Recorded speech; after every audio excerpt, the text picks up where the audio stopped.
आज पुणी लाइनच्युत है आउ एक एक्सप्रेस ट्रेन ट्रैक रु खसी जाइए हावड़ा मुंबई एक्सप्रेस। ओडिशा झारखंड सीमांत राजखरसुआ निकट में लाइनच्युत होइछि ट्रेन। एथिरे 10 जन यात्री आहत होइथिबा सूचना मिली। चक्रधरपुर डिविजन राजखरसुआ 7 किलोमीटर दूर में यह दुर्घटना घटी। आज भोर 3:45 एक मालवाही ट्रेन को धक्का देवा फल लाइनच्युत हो जाइछि ट्रेन। प्राथमिक सूचना अनुसार 10 जन यात्री आहत होइछन्ति। घटनास्थल में उद्धारकारी दल पहुंची उद्धार कार्य जारी रखिछन्ति। रेलवे मेडिकल टीम घटनास्थल पहुंची आहत यात्रींकर चिकित्सा करिछन्ति। घटनास्थल में चक्रधरपुर डिविजन एडीआरएम और वरिष्ठ रेलवे अधिकारी पहुंची।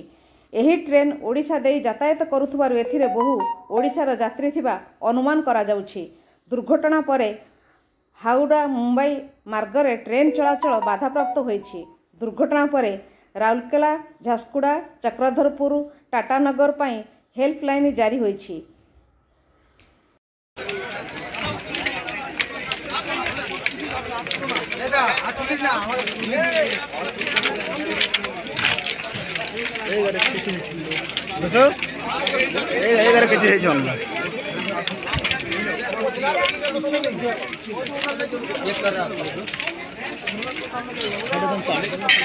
बाहरी कलर है